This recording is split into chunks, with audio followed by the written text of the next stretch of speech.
Guys, मैं हूँ साजिद। आप देख रहे हैं साजिद सुफियान बात।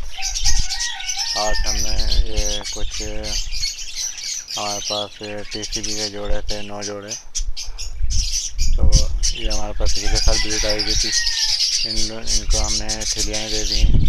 छोटी सा ये हमारे पास केज था, इसके अंदर हमने इन्हें तकरीबन 9 जोड़ों को ठिलियाँ दे दी हैं। अब देखते हैं क्या रिजल्ट आता है।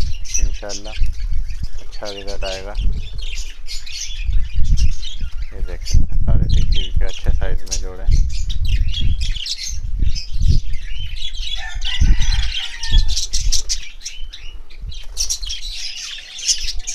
इसमें एक जोड़ा ये है कि मादी अंदर है, नर बाहर है।